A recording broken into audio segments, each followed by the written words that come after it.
But we're live on Twitch, so we're just gonna keep going, and YouTube can catch up on their own. That they can put together what's happening. YouTube's smart. They don't need a fancy intro. It's fine. It'll be okay. The die of fate had been cast. Reporting to a public agency, which we'd kept being warned could instead result in something far worse for Satoko if we didn't have the evidence first. And just like that. Had I failed? Had I let my emotions get the better of me in that moment? Maybe I should have stayed silent and left everything to Mion, since she had been relatively calm. I remembered the punishment game where we had to badmouth Curry, and how me saying anything would have made it worse, and Satoko told us to leave the talking to her. Maybe it was the same thing here. I was impulsive, so maybe I should have just shut up and looked at the floor. But it was too late to lament it. The die I had thrown wouldn't be coming back into my hands. All we could do was pray for something good to happen. Keiichi-kun, you did everything you could, so leave it to the teachers now, okay? Everything I could. If I really gave it everything I had, if I'd really struggled, I would have dragged Satoko out of her home last night and hidden her in some abandoned house. I didn't. So that means I didn't do everything I could. Stop thinking about it, alright? You're being a little too persistent, Keiichi-kun. At this rate, you'll collapse. Just leave me alone. I left her with those words and stared lazily up at the ceiling. I wondered if I'd really got Chie-sensei to understand. Would the public agency intervene and solve everything within the day? Would they acknowledge the abuse and guarantee her safety? After lunch break, our afternoon classes were mostly self-study. The teacher came back to the classroom occasionally, but then the phone in the lounge would ring and she'd have a long conversation with the caller. Everyone in class got the feeling they knew what those phone calls were about. Sensei came trotting back from the classroom. I'm really sorry for all the phone calls recently. Let's call it a day. President, please lead the class. Everybody stand up. It looked to me like Sensei had been wearing a dark expression ever since after lunch break. It wasn't a very relieving expression. It wouldn't be. Even if Sensei 100% understood the situation and passionately explained it to the other person.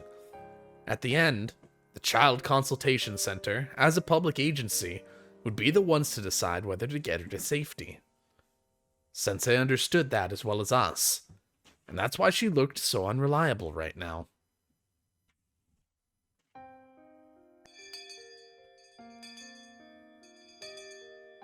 Ki-chan, let's go home. I don't think anyone feels like having the club today. Mi-chan, it's no fun if someone's not here. Rina was right. It was no fun for us if someone was missing. If the teacher's expression had shown more promise, then maybe we could have gone home more comfortably. But I couldn't let myself feel relieved. I couldn't be naive and tell myself all I can do is pray now that the dice have been cast. Just in case they didn't get her to safety and decided to wait and see again, I'd need to take further measures. We've asked the people who could do something official already. Then there was one more place that was worth asking for help. She might laugh it off, or I might be right, and I could be endangering my own life. But I'd try. Oh, Mion, is it okay if I stop by your place today? You got a lot of manga, right? I want to borrow a bunch of them. Huh? Sure, I guess. There was no ominous meaning behind my words, so Mion realized what I really meant right away. I wanted to talk about something alone. That's what I meant. Mi-chan, Keiichi-kun, let's go home. Rina already had her shoes on and was waving to us from the schoolyard. Mion's house was gigantic in every way imaginable. The house itself was a vaguely old-fashioned, traditional Japanese house, but the yard, I guess, or their plot of land, was enormous. It easily convinced me that they really were major landowners, with Hinamizawa under their thumb. Mion brought me through the guest room, and a servant brought us some tea. Wow, you really are rich, huh? You've even got housekeepers? Grandma and I are the only ones who live here. I wouldn't be able to do everything myself. The servant left, telling us it was 5 o'clock, then withdrew with soft footsteps. We have people come in to take care of Grandma and clean 2 or 3 times a week. They come in rotations of 3 or 4, so there's someone here almost every day. Only until evening, though. Oh, and if we're having a party or something where we need more help, we call up different people. If you had the money to hire all these people, then just take Satoko in. I glared at her as I thought that, and Mion seemed to catch on immediately. Oh, sorry. It's fine. I know it's not a money problem. Just to be clear, my family may be rich, but it's not money that I can use freely for myself, okay? I don't want you to misunderstand that. It kind of looked like I was bullying her. Mion had been apologizing to me a lot lately. Was Mion the sort of person who would do that this much?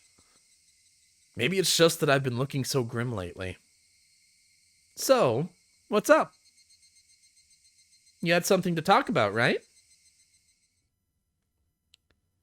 I have something pretty serious to discuss, Mion. This will be sudden, and you might be surprised, but I want you to hear me out. Okay.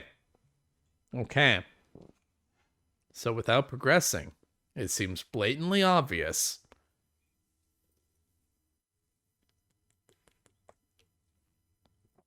that Takano told Keiichi that Mion Sonozaki is behind the curse of Oyashiro-sama. Let's see how that turns out.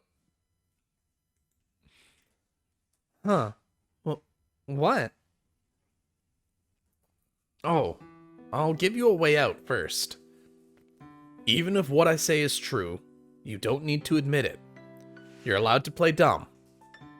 But I want you to listen until the end. I have something to say to the next leader of what's still the most important of the 3 families of Onigafuchi Village, Mion Sonozaki. At first, Mion looked like she had no idea what I was saying, but at hearing the whole sentence and putting it together, she reacted. Where did you hear that? It doesn't really matter. I definitely couldn't tell her who told me. Takano-san, you told me not to. But please forgive me. This was why I asked you about it after all. I was surprised just that you'd heard of Onigafuchi Village, Ki-chan. But you seem to know a lot of things, both true and false, about me too. Yeah, true and false. I really might just have the wrong impression here, but I'm okay with that, so listen. And if it really is true... I don't know what you're getting at, Ki-chan, but let me say this beforehand. You've got a big misunderstanding, so if it were possible, I wouldn't want to hear what you're about to say. Because even if you said it, I can't do anything to help you. Still, if talking about it will lighten your burden even a little, I'll listen. I'm only just going to listen. Nothing more will happen. Are you okay with that? Yeah. Mion seemed to know what kind of thing I'd be talking about. She warned me that doing so would be fruitless. That much was obvious. If what I was going to say was true, then the Sonozaki family would be the masterminds behind the string of freak deaths that had been occurring every year in Hinamizawa. You know that stuff about Oyashiro-sama's curse, right? Mion nodded a little. No one knows what it is or why it happens. Gonna turn the music down a smooch. Even if each incident is solved, the string of deaths and accidents as a whole is still a mystery. But there's one thing connecting them all. And that's how the targets are always enemies of the village. Seems like it. Mion spoke as if it didn't relate to her. That was fine. She didn't have to admit it. For now, I just wanted her to stay quiet and listen to me. The day after tomorrow. It's Watanagashi, isn't it? Has the sacrifice for this year's curse been decided already? Mion didn't answer. Her expression remained the same too. Like she said, she was just quietly listening. Sorry. The promise was that you just listen, so it's weird for me to ask a question, huh? Mion gave me a look she'd never given me before. A faraway look. A sympathetic one. She didn't nod. She just smiled faintly and listened to me. If this year's curse isn't going to be on Satoko's uncle, then please change it to him. I mean, last year it was her aunt, right? If it's in the right order, it's in the right order, so it wouldn't be weird. You're right. It seems like there's an order. I mean, after her aunt died to the curse last year, he abandoned Satoko and fled into the town for a whole year. Why wouldn't a guy like that definitely be next on Oyashiro-sama's list? There shouldn't be any issue with choosing him for this year. I see. If he were to die from the curse this year, no one would see anything unusual about it. I heard that Oyashiro-sama's curse is, well, no matter how I looked at it, I wasn't sure whether I should continue. No matter how I tried, the words wouldn't come out. The string of freak deaths in Hinamizawa, also called Oyashiro-sama's curse, you're saying they're incidents perpetrated by the village, carried out by the three families at the Sonozaki's instructions. Is that it? I don't care one bit whether you have anything to do with it. I'm just saying, if you have any way of communicating with whoever decides the targets of the curse, then I just want you to tell them to choose Satoko's uncle. Please. Everything you've been saying has been terrible. If the freak death incidents in Hinamizawa were carried out by the will of the Sonozaki family, that would mean the main culprit would be me, wouldn't it? I would have chosen the target of the curse, given the instructions, killed many people, and gotten rid of others. You're calling me a murderer, Kei-chan. I didn't say that. Didn't you listen to me? I don't care whether you're the one behind the murders or not. I just don't. Even if you were the culprit, it doesn't change the fact that you're my friend. It doesn't matter at all. If the police were chasing you, I'd come to help. I'd make you an alibi and even help you escape. Because we're friends and comrades, aren't we? Mion looked surprised for a while. She was dumbfounded. Now you're declaring yourself complicit? Kei-chan, that's pretty bold of you. Come on, don't interrupt. Satoko's uncle. Choose him for... Stop right there, Kei-chan. I want to start on dinner soon, so I'd like to leave things at this. Mion! I then realized that my cheeks were wet with tears. They slid down my chin and fell, drip, drop, to the tatami mat. It's like I said at the start. You've got a big misunderstanding. Oyashiro-sama's curse is just that. Even if there were people behind those incidents, They don't have anything to do with the Sonozaki family, or me either. Right, I understand that. It's just, it was touching to hear such a desperate plea, Kei-chan. But that was all it was. Even if I wanted to help, I can't. You understand that too, right? Yeah. But now I know how you feel so well it hurts. If I really were, like you said, the one controlling the three families and choosing the sacrifices every year, I'd probably grant your wish. Mion. But the reality is different. I'm just Mion Sonozaki. My family may be the subject of all sorts of bad rumors about controlling Hinamizawa from the shadows, but we have nothing to do with the freak death incidents. We may have been a little extreme during the Dam War, but that's all. We would never do something so insane as to kill people. Don't say such sad things. Right now, at least, I don't care. Why can't you just be nice and lie to me? Kei-chan, you're free to believe what you like. If I lied to you now, you'd be convinced Satoko would be freed the night after tomorrow, and you'd be able to shed much of your burden. However, reality is harsh. Satoko's uncle will survive beyond that day. He'd still be alive next week, and the week after that. You'd need to prepare yourself for that.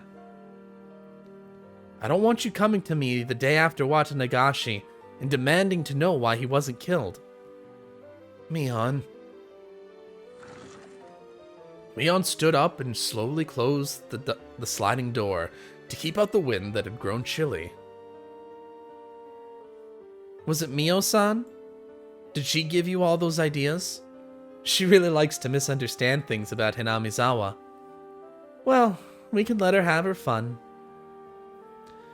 But I don't really want her influencing you, Kei-chan. Jeez. This is why outsiders are no good. Takano-san has nothing to do with it. Right. Don't worry. Even though I know she told you about it, Kei-chan, nothing's going to happen. It's not like Mio-san will be chosen for this year's curse. Besides, we don't even know for sure if the curse will happen this year. Maybe it was all just a pile of unfortunate coincidences. Thanks for listening. If you aren't connected to the serial deaths at all, then that must have been an uncomfortable conversation. I'll apologize for it. I see. You'll apologize for it.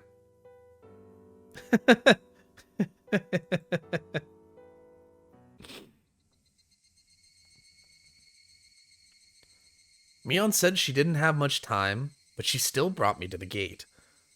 She said she had a meeting or something today about Sunday's Watanagashi festival, so there would be a lot of people from the town council and the festival committee coming. Despite her being so busy, she still listened to what I had to say. If there's a God in heaven, then he probably understands how strongly you feel. Yeah, I'm really sorry for being so weird today. You can pretend like this discussion never happened if you want. Okay. I'll forget about it. Okay. See you tomorrow. Bye-bye. That was a really good wink. It was 2 frames of animation, and it was just a really good wink. I really appreciated that wink. I had really only spent a short time with Mion. Talking to her made me think. It was clear that what Takano-san had told me, at least, wasn't a complete fabrication. If Mion was really, really unconnected to the incidents, then she probably wouldn't have listened to me so quietly. She heard me out until I was done without making any quips, and I wanted to think that was proof. I did kind of feel like I was grasping at straws. Of course, thinking back on it, it was a terrible thing to discuss. I mean, I went to my friend's house, called her a serial murderer, and then told her to kill Satoko's uncle. I was the only one talking that whole time. Mion quietly listened to everything I had to say like a pastor listening to a confession. She could have gotten angry partway through, told me off, and to go wash my face in miso soup and come back later. But she didn't. Was that proof that Mion's family, the Sonozaki, were the masterminds? Or was she just listening because she felt sorry for me going kind of crazy? I didn't know which it was. But it was the one effort I could make at the moment. It was another form of insurance. Should worst come to worst, and the public agency denied to wait and see, it was a completely useless resistance, literally grasping at straws. Sensei said that if she reported it to the Child Consultation Center, they'd have to respond on the same day. Could they already be in the middle of responding to it now? If Satoko came to school tomorrow morning all energetic, then everything would be just a needless fear. Why couldn't tomorrow come faster?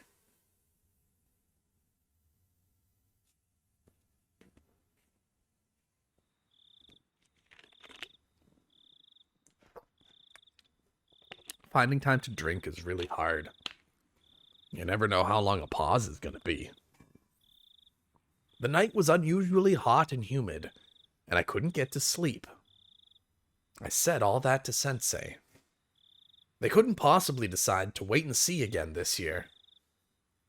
Satoko, what was it like for her tonight?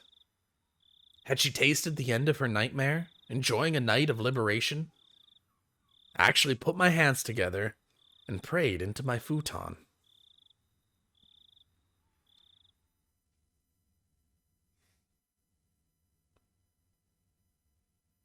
And then we fell asleep. All right. Bright new day. Everything's gonna be good. Should all have fixed itself now. Good morning, Keiichi-kun. Morning. Thank goodness. I thought you overslept today, too. Your mom said you'd gone on ahead yesterday and then you weren't at school. I was worried that you had gotten heat stroke halfway there. Yeah. I'm very sorry for all the worry I caused you yesterday. Hey, good morning. Mi-chan, good morning. Are you all right? You look really tired. Oh, right. Wasn't there a big business meeting with all the people on the town council yesterday? They only called it that. It was more like a party. We have the festival every year, right? We wouldn't have any annoying meetings at this point. Are you going to help out with the festival this afternoon then? Yep. I have to do a meet and greet with all sorts of people in Grandma's place. Besides, they already started setting up for the festival. Our morning conversation was lighthearted as usual. It looked like Mion had thankfully forgotten about how I'd barged into her house yesterday with that crazy talk. The more I think back on it, I felt like I'd really said something terrible to her. I was really thoughtless, and it wouldn't have been weird if she'd yelled at me. It was highly possible Takano-san had exaggerated her story. To think that our comrade and friend, Mion, the young leader of the Sonozakis, one of the three families effectively controlling Hinamizawa, was pulling the strings behind the serial death incidents, was a little unbelievable. But if there was even a 1% chance that it was true, then what I said yesterday to Mion might have been a success. Yes, it was no more than 1 in 100. But that little bit of effort might have brought the chances of saving Satoko up even a tiny bit. At least I'd made that effort. After yesterday ended, I was sure I'd done everything I possibly could. If there was something else I could do, it was probably just to clap my hands and pray that Satoko's uncle would be killed by the curse. I hope Satoko makes it today. Me too. Sensei is doing things for her, right? I'm sure it'll be fine. My aunt is a welfare agent in the Hinamizawa district. I gave her a call last night. Huh? I didn't know your aunt was a welfare officer. What happened? Did you tell her about Satoko-chan? Yep. Chie-sensei called the Okinomiya Child Consultation Center right after we talked to her. A child welfare officer apparently visited before the night was over. My aunt said that they were going to pay visits at regular intervals from now on. Enough with the dumb little stuff. I want to know what happened to Satoko. Did they get her safe? My aunt wasn't that informed about it. I was supposed to keep this a secret anyway. Her telling me was a breach of ethics in the first place. Damn. That makes me feel even worse. Let's get to school. Right. Discussing this more would just make us feel worse. It's far quicker to go to school and see if Satoko was safe or not. The three of us nodded and ran off. Was Satoko safe? What measures had the Child Consultation Center taken?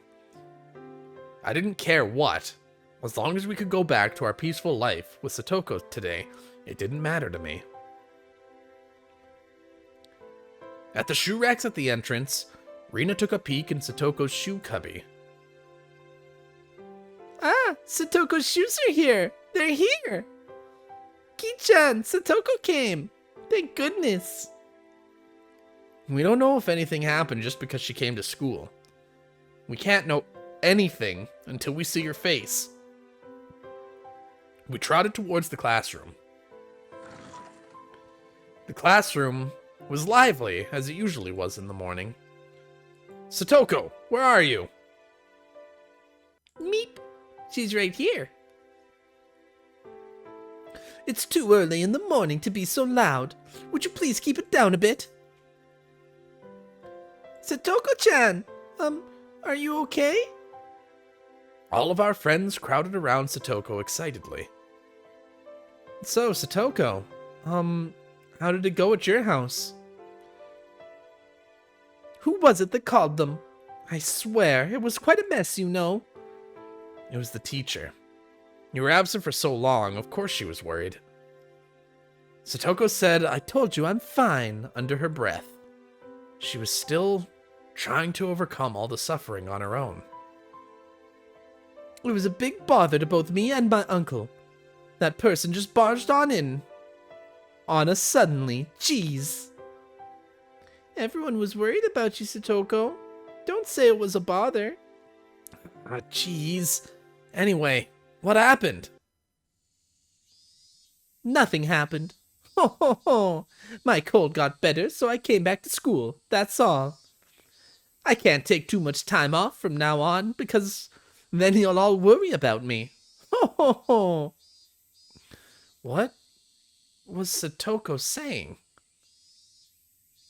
What happened to, well, your uncle? Oh, he admitted there were some misunderstandings, and we both apologized. Tug. Rika-chan grabbed the back of my collar and pulled me away. What is it, Rika-chan? Rika-chan silently dragged me all the way into the hallway. Rika-chan, what did that mean? Satoko said nothing was happening and chased them away. That idiot! But why? No, somewhere in my mind, I thought it might turn out like this. Satoko didn't ask for anyone's help. She didn't hide behind anyone. She was trying to ride out this pain. She wanted to show Satoshi proof that if he came back to them, she wouldn't need to hide behind him anymore. But Coach said probation officers can bring her to safety in an emergency, even if it's against her wishes. However much Satoko denies the abuse, it's a fact. Chie-sensei finally came. Her expression was far from cheerful. Yes, you're right, Maebara-kun.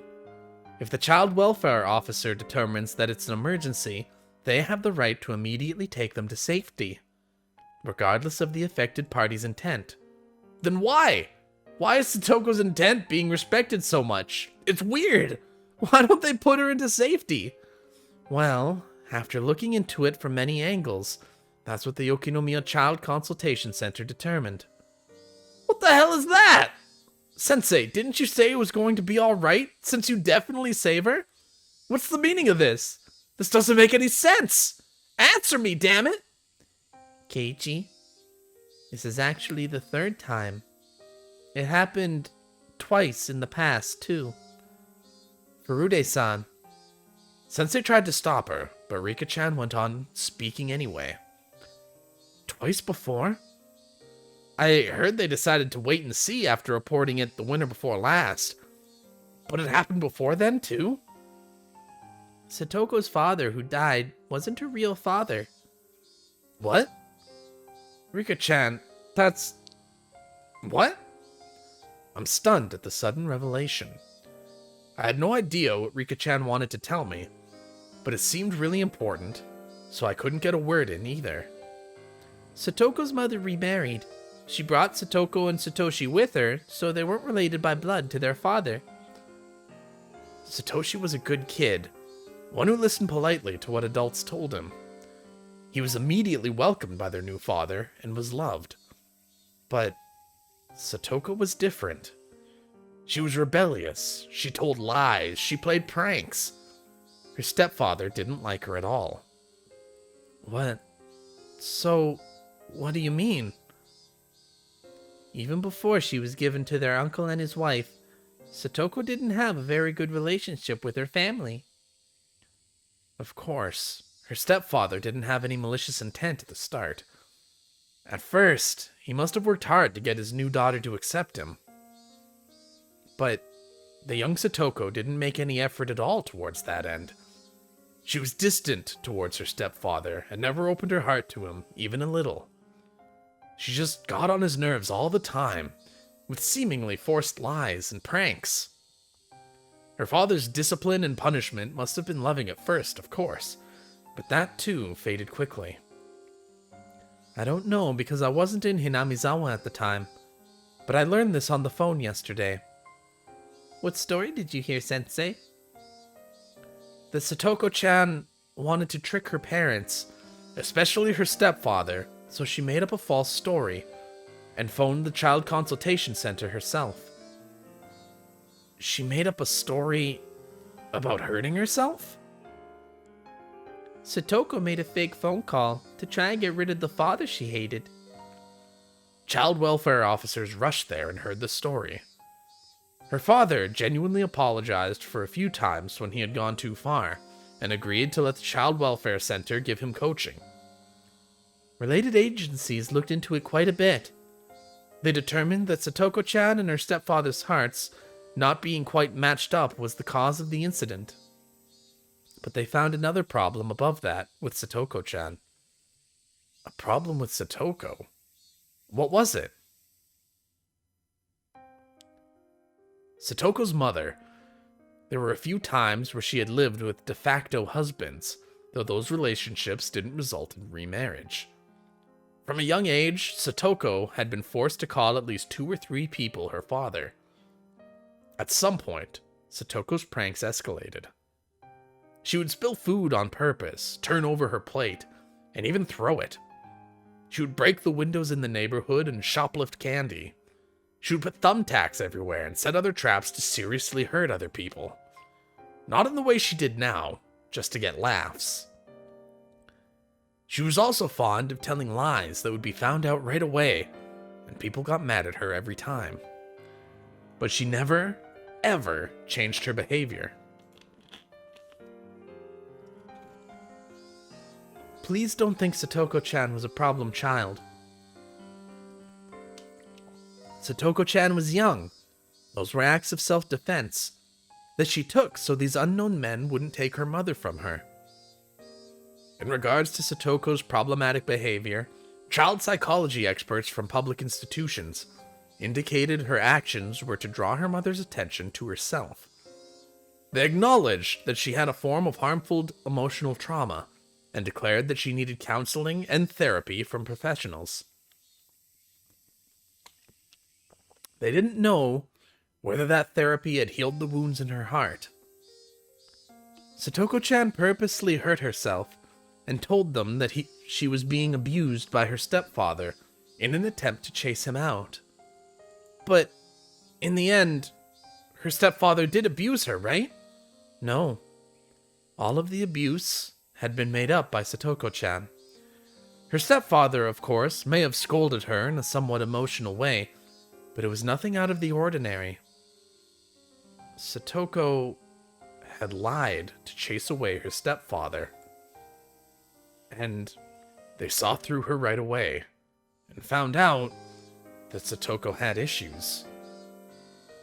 Oh, could it be that's why the winter before last they decided to wait and see?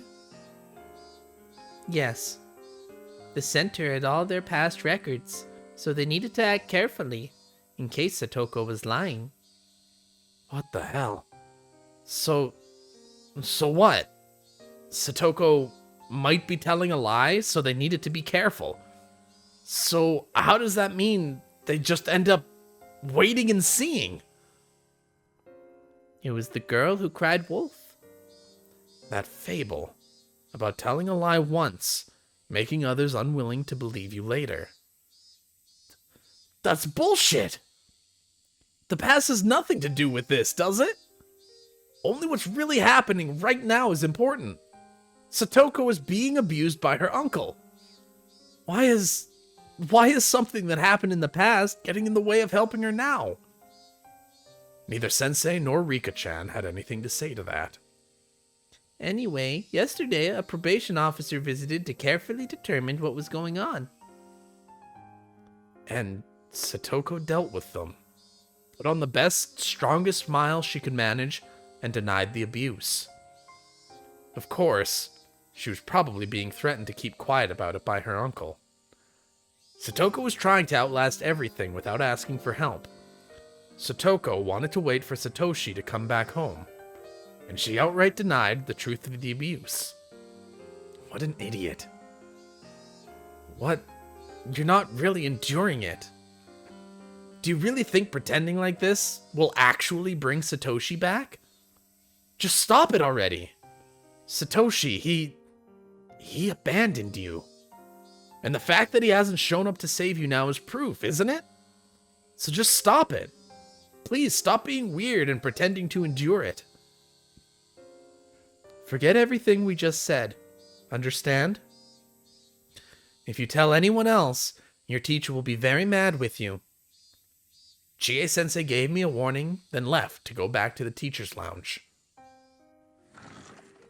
Keiichi, please don't think Satoko is a pathetic, pitiful girl. She's living life. I know that! She's our irreplaceable friend. Satoko is still trying her best. Let's watch over her a little longer. The person from the consultation center said they'd visit periodically from now on. If something terrible happens, they'll help her right away. Yeah, but only after it happens. Any more than that would have sounded like I was picking a fight, so I firmly swallowed my next words and went back to the classroom. Mion and Rina were talking to Satoko like they always did. It was a silly conversation. A humorous, even fun one, like it was any old day. If Satoko really said she could still endure it, then maybe I should do as Rika-chan said and watch over her. Maybe whatever help I offer will just go unwanted. Maybe, Keiichi Maebara. Maybe.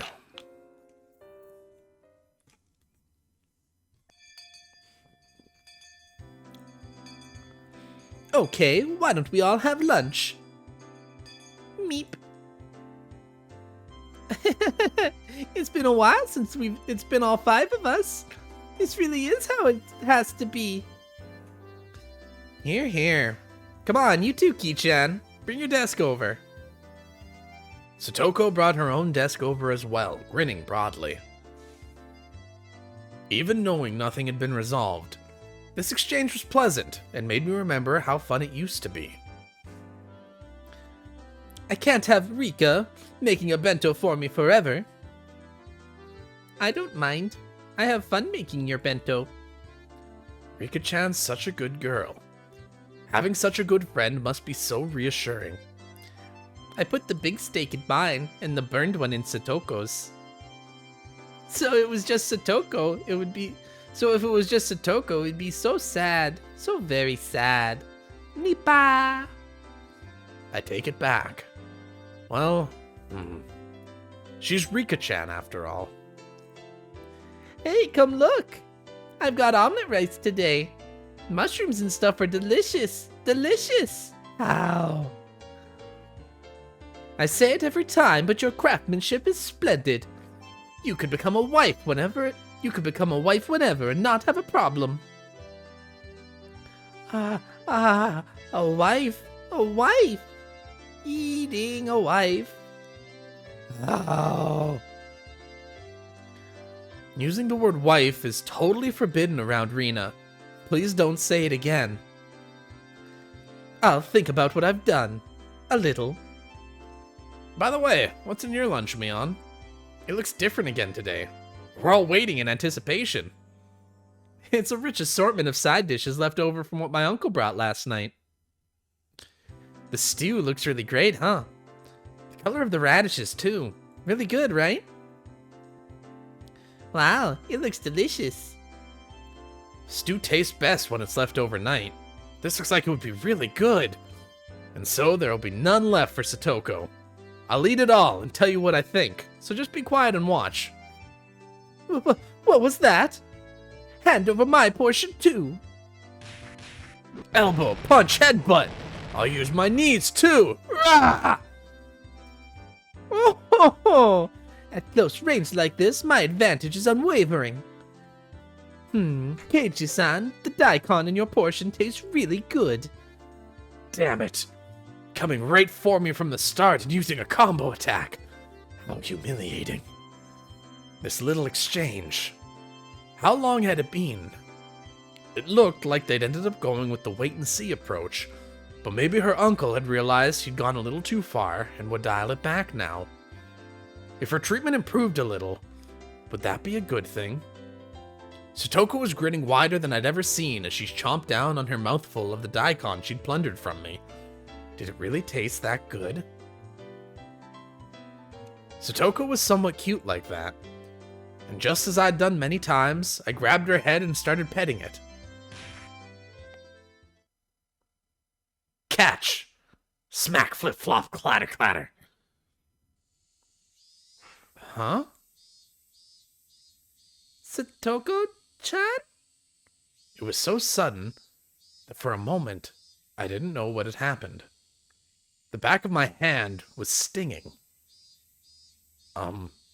I went to pet Satoko's head, and then she hit my hand? What's wrong, Satoko? Satoko was scratching at her head, as though a pimple or something had appeared on it and become itchy. It was so sudden and so unprovoked that I didn't understand what happened. What's wrong, Satoko? At some point, her body had been covered in a thin layer of sweat, and her breathing had turned ragged.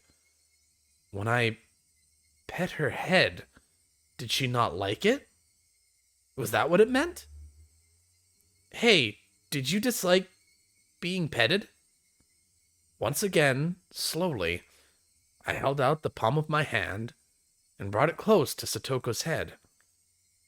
The instant the palm of my hand touched her head, there was a shock like static electricity, and Satoko began to howl. Ah! She grabbed my arm in both hands, and as if flinging off a snake trying to cling to her, as if trying to throw away something dirty, she threw it violently. It happened too suddenly for me to react. I hit the desk behind me, and both it and I fell to the floor. The classroom fell deathly silent. As Satoko bellowed, it sounded like she was in the throes of death, and she unsteadily backed away. Then she threw up the food she'd just eaten. She vomited it all back up. Splish, splat. The The sound of Satoko's vomit hitting the floor rang through the classroom. Are you okay, Satoko? You seem sick. I reached out a hand, and she swatted it away with all her might, with such extreme strength that I fell onto the floor again. Satoko put both hands on her head as though protecting it, groaned some more, and took a few steps back. And then she began swinging both hands around. Students in nearby seats were forced to evacuate. She grabbed anything within reach, bento boxes, chairs, threw them, tossed them, and flung them about. Wait, stop it, Satoko! What's wrong with you? She screamed out as if Mion's word had caused her physical pain. No one spoke a word to her. All the students were withdrawing behind us, leaving Satoko alone in the corner of the classroom. Around her, there were desks and chairs all over the floor. Bento lay scattered. It was terrible. All I could hear was Satoko's ragged breaths and the voices of the cicadas. I'm sorry. The strings of tension loosened around Satoko, and maybe she suddenly grew scared of her own actions, because she started trembling and gave a word of apology. But nobody knew just who that apology was directed towards. Though, for now, I decided to answer as everyone's representative. No, it's fine. Are you all right? I'm sorry. I'm sorry. I'm sorry. I'm sorry. Our words didn't match each other at all. Satoko hugged her shoulders, and back she went. Bang. She ran into the locker with the cleaning supplies in it. Even that made her give a little yelp. The impact caused the bucket atop the locker to fall, making a loud sound, and that scared Satoko most of all. She almost jumped out of her skin, grabbing a bunch of the curtain in her hands. Nobody spoke to her. They could only look, not even remembering to blink. I'm sorry. I'm sorry. I'm sorry. I'm sorry. It wasn't me. It wasn't me. Satoko, what on earth? I stood up, took a step away from everyone, and approached Satoko. What happened? I said, I don't know.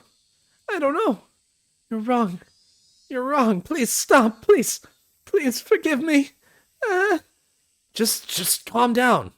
Satoko, do you know who I am? No more. I hate this.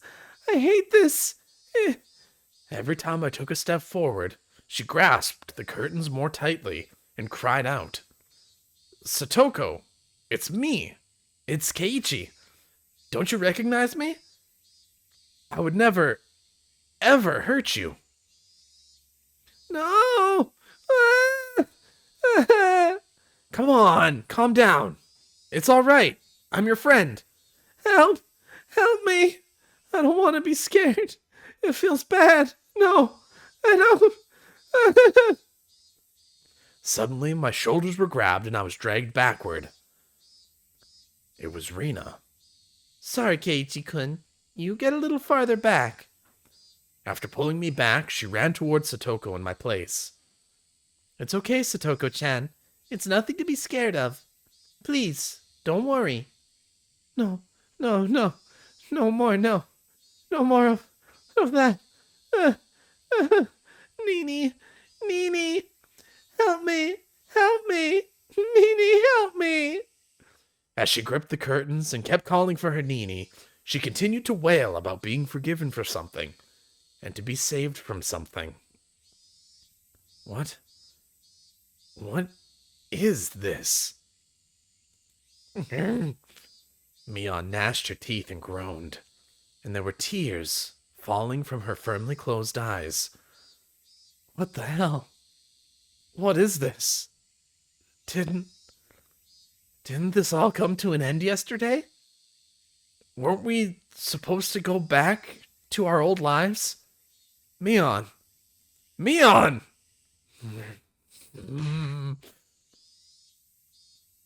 There was a crazy sound. Rena had taken the cleaning supply locker and kicked it down to the ground.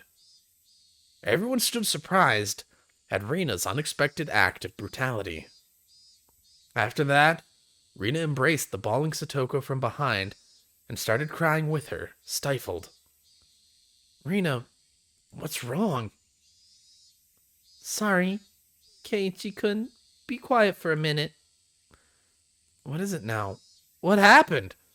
What did Satoko tell you? What did you hear? Shut the hell up! I told you to shut your mouth, asshole! Rena's raw, hostile emotion hit me like a brick. It was no more than a momentary howl of emotion for Rena. But it was more than that for me. She had shown me what was behind all that emotion. What was in her heart. Satoko-chan? No more. No more. Forgive us. We couldn't do anything for you. Forgive us.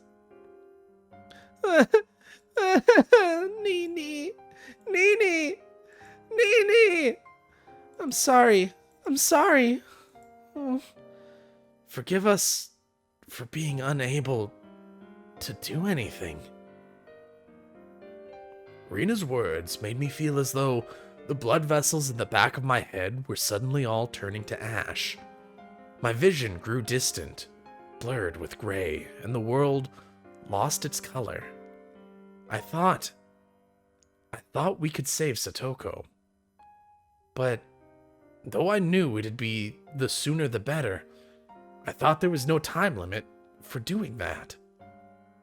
I never even dreamed that we could be too late. I'd been making a huge mistake. I thought Satoko could be hurt, but never that she'd break. It was such a huge mistake.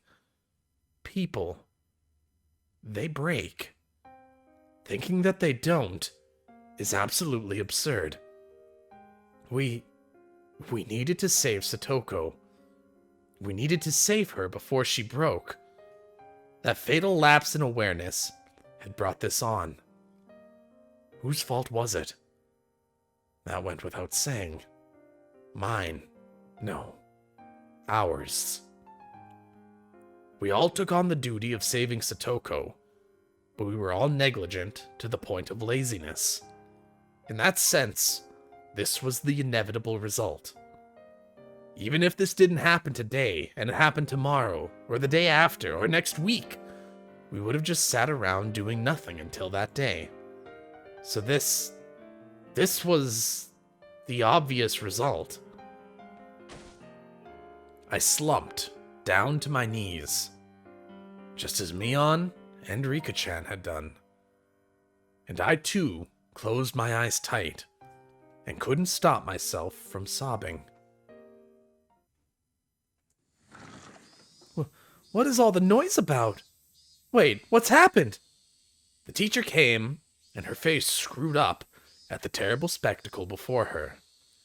The instant she realized the teacher was here, Satoko went through another complete change. She wiped her face with the curtains, and, like nothing happened, smiled. Hojo-san? What on earth is going on here? Ho! I just got into a little squabble with Rina-san is all. We went a little crazy over our lunches, right? Rina didn't nod in reply. But then, since Satoko wished it, she nodded without strength. The rest of the class couldn't keep up with her extreme changes. We all just stared in a daze. Oh, it was just a little horseplay. I scared everyone out of their wits. Oh. Satoko would probably sweep the whole thing under the rug. For what? Her heart is torn to pieces, so what? What else? You wanted your Nini to help, didn't you? But unfortunately for you, Satoshi doesn't ever intend on coming back. It's never that easy. He won't just conveniently show up and save you. So you don't have to wait for him anymore. You can cry, beg for help, and you can run away. Ugh. We can't do anything, Mion suddenly said. She spoke then, those few words that had tormented me countless times. Those words were a spell, and when I heard them, my whole body suddenly regained its calm. My emotions all slipped away like they'd never been there, like a wave departing. And then, the world's color flipped inside out. My field of view expanded. My head grew remarkably cold, and I felt like my mind's volume had grown even wider than the classroom we were in. At the time, my soul was doubtlessly no longer in the small, petty vessel of my head, but floating in the air a little bit above it. It was a mysterious feeling of release. I broke free of the cramped confines of my skull and stretched out my roots, in all directions, as far as I wanted to. It was a strange feeling, and one I'd never felt ever before. An odd sense of exhilaration. My sharpened senses caused me to transcend. My mind was sharper than a knife's edge, and I immediately decided that spending the time to let myself be crushed with grief would be an absolute waste. I erased all the garbage information from my brain. I expelled the pointless emotions presenting obstacles to action. Mion, you curse it all you want. Curse our powerlessness as much as you want. Huh? If I could have taken back what had happened by crying about it, I'd have cried all day. But the fact was, this was how things had turned out. I couldn't take back what had happened. The top priority, then, would be to prevent the situation from worsening further and to sever the chains of misfortune. Until today, I'd been looking at things so narrow-mindedly I could scarcely believe it. To save Satoko, the only thing to do was to save Satoko. That's the only thing I thought about. I didn't allow myself to realize the most basic, direct, and certain way of removing the source of Satoko's unhappiness. No. Actually, I realized it yesterday. But as for the means, I'd relied on some stupid curse from some dumb deity. I never considered carrying the task out myself. I would obliterate Satoko's uncle. There were plenty of ways to do it. This was a task that held infinite methods. Ironically, the method of saving Satoko required mostly money, but the method of killing that man pretty much took no money at all. I could kill him with the least amount of investment. The least amount of money suited him. It was only the weight of his life. I kept eliminating needless, worthless information from my head, replenishing it with only the knowledge I'd need to achieve my goal. I used every cell in my brain to think about how I'd kill him. The way I killed him didn't matter. I would allow any method, from whatever time and whatever country, as long as it ended in a quick and certain death. If I were to have an additional condition, it would be to not get caught. Removing him was an act designed to return the peaceful times we had with Satoko. If I was arrested in exchange for the removal, then we might as well have killed each other. With only him gone, we'd go back to our normal lives. That was my supreme objective. My ultimate goal. Kill him. Definitely. But definitely don't leave evidence either. Two alternatives at odds with one another.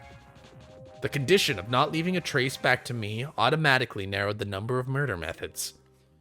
No witness was an absolute must. Fortunately, given the right time in Hinamizawa, there would be nobody around. I mentally reconstructed the land around Satoko's house. The number of pedestrians different at different times. The movement algorithm of the neighbors. Would I lure him out or charge at him? What would my weapon be? When and where would I carry this out? Where? It needed to be somewhere I wouldn't leave a trace. When?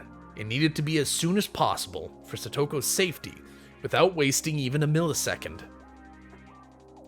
This is absurd. Completely absurd. When I thought about it this way, it struck me how easy the act of killing was. If I could leave evidence, if I was just going to kill him, anyone could easily turn into a murderer.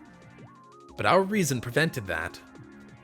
It told us doing so would get us arrested for sure. In the end, being arrested by the police was the final thing preventing people from committing homicide. Absurd. If you went all the way out into the middle of the ocean, you wouldn't leave any trace at all. Anyone would drop those they hated into the depths if they knew that. It was all too easy to simply remove him. I could leave class right now, grab a metal baseball bat or something from the schoolyard, go to his house and attack him. Estimated time would be 25 minutes. If I wanted us to kill each other, it wouldn't even be minutes. I could do it in 1500 seconds. I knew just how much his continued existence depended on me. He was nothing. I could expel him from this world within just 1500 seconds after making up my mind. From when I decided what to do, he only had 1500 seconds. Actually, if I ran full speed to his house, the number would go down even further. But he was alive. He was still part of this world at this very moment, having torn Satoko's body and mind to shreds. Why? Because I was letting him live. I was permitting him to live, so he was alive. If I rescinded that permission, he would be evacuating this mortal coil within 1500 seconds. You think I'd let you live to breathe even 1500 more seconds of air? I'm taking that permission back. Right here, right now. You'd better thank me for letting you live until today.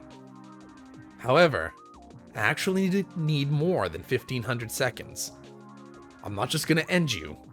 Getting back our old lives is far more important. It's only you I'll be cleanly cutting out of this world. They won't find a culprit. I'll forget that I dirtied my hands on the likes of you as naturally as I brush my teeth before bed.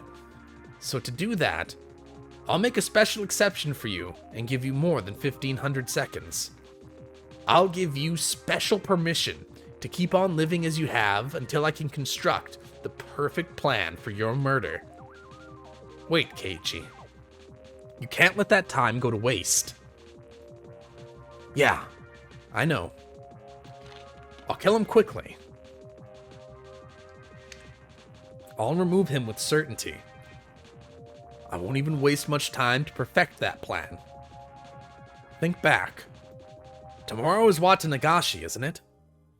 Last year on the night of Watanagashi, her aunt died. Her head was busted open by some deviant, and her brains splattered everywhere.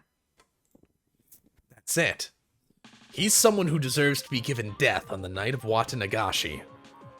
Hey, Oyashiro-sama. You call yourself a guardian, but you didn't protect Satoko. Cursing Satoko's family for the damn stuff is your business, but now you've made Satoko unhappy when she didn't have anything to do with it. I, Keiichi Maebara, hereby denounce you, the guardian deity of Hinamizawa, a failure. We don't need you. Go back to the deepest, darkest part of your shrine this year. Besides, if you had just cursed and killed both her aunt and her uncle last year, none of this would have ever happened. The curse this year, it's on you. I'll be the one deciding. It won't be the three families controlling the serial deaths behind the scenes. No, not some vague people who I can't tell if they're buffoons or not. This time, I'll be the one to deliver divine judgment. So don't get in my way. Just watch. Stay quiet and watch. I'll obliterate him. I'll wipe him off the face of the earth. I will stomp out his very existence. Go away, disappear, and die. I'll tear your heart apart just like you did to Satoko. I'll have your blood as payment.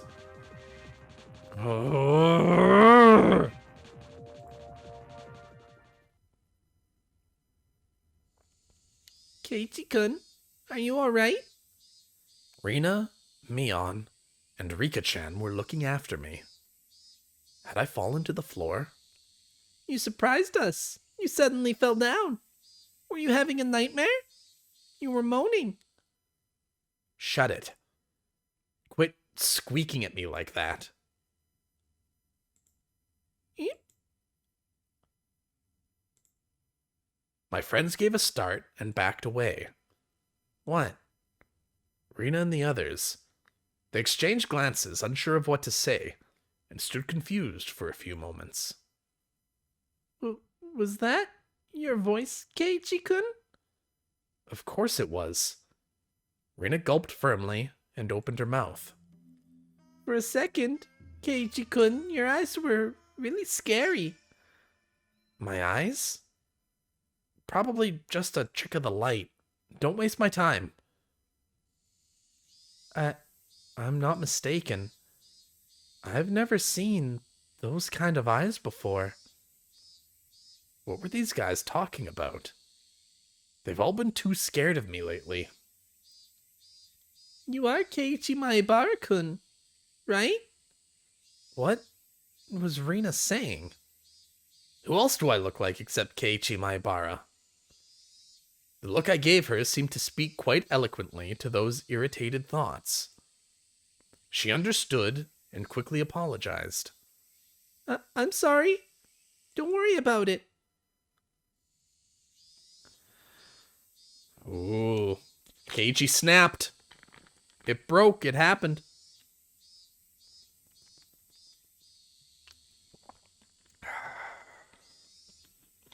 Yep.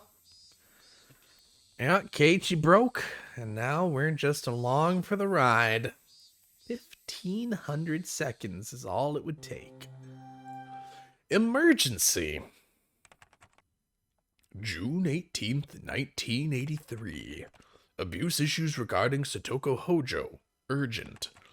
We propose that Satoko Hojo must be taken into immediate custody based on the items below. 1. Family situation. Life with adoptive father, who currently returned to Hinamizawa, has already turned disastrous, and she is currently subject to unendurable physical and mental abuse from the father. 2. Child Consultation Center's response. A child probation officer was dispatched yesterday on the 17th from the Prefecture Welfare Office, but because of the 77 case, changed to continue coaching and cautionary action.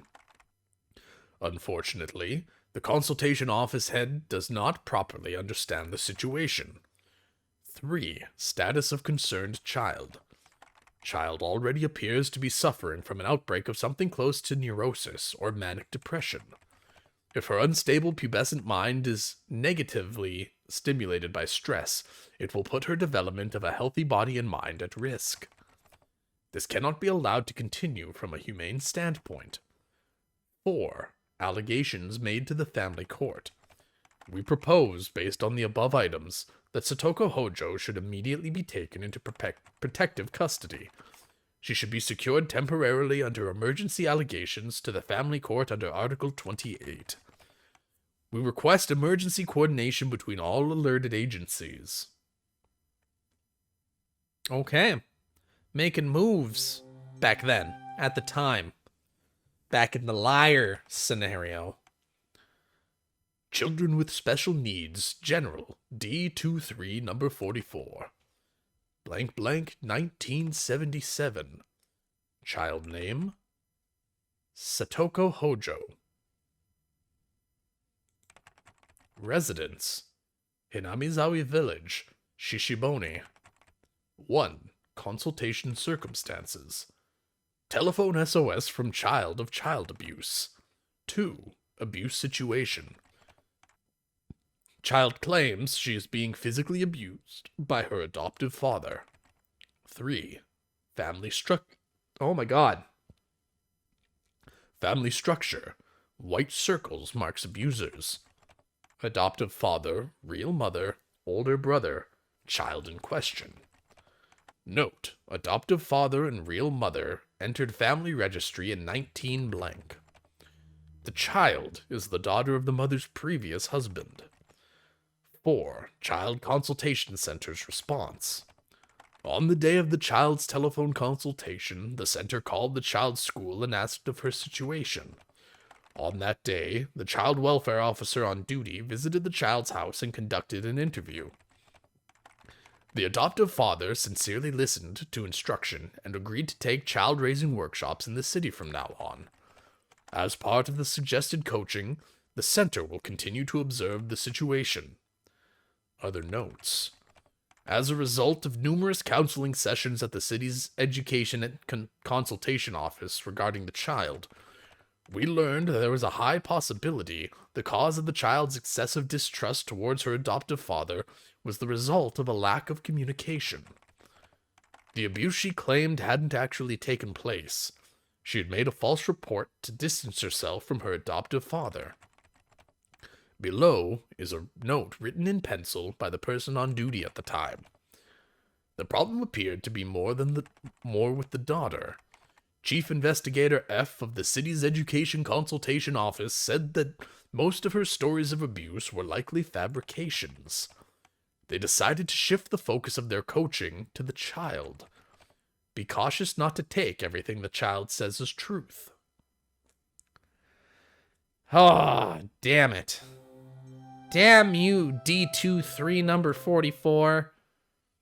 This is your fault for taking note of the fact that a child is lying about something super serious. But that is going to do it for me today. I hope you guys enjoyed the stream. If you did, please consider giving me a follow. Every single follow helps, and I appreciate every single one. And for those of you watching on YouTube, please consider liking, subscribing, and commenting on this video. I don't know what you should comment about. And tell me if my voice acting is aggravating. I don't know. Leave something. Just say something. Just comment. Comment anything. I'll take them all. And I'll read them all. Every single one, I promise you. I will read every single comment. You will find my followables down in the description. You'll find my Twitch. I stream every Monday through Friday, 7:30 p.m. Pacific time to around 10:30 p.m. Pacific time. There's an ebb and flow to it. I'm ending like half an hour early today because I just don't have time for another chapter. Yeah. And you will also find my Twitter down in the description. I'm really bad at using Twitter. I don't generally use it, and when I do, it tends to fail horribly. But if I had people following me, I would be more incentivized to learn how to use Twitter. So you should go follow me on Twitter so that I learn how to use Twitter so I can use Twitter to help grow everything. I don't know. I just want to use Twitter, but nobody follows me. So when I tweet out into the abyss, it tweets out into the abyss and it does nothing. And that's that. So just go follow me on Twitter. But that is all of the shilling I have to do for this video. I hope you guys enjoyed. Fuck Twitter. No one watches Twitter, dude. Nah, Twitter's really important. This isn't 2012 anymore, man. It's not important. No one cares about Twitter. Twitter's super important. But that is all of the shilling I'm going to do today. I hope you guys enjoyed, and I will be back tomorrow with a new video and a new stream. But until then, I will catch you all next time. Ciao for now.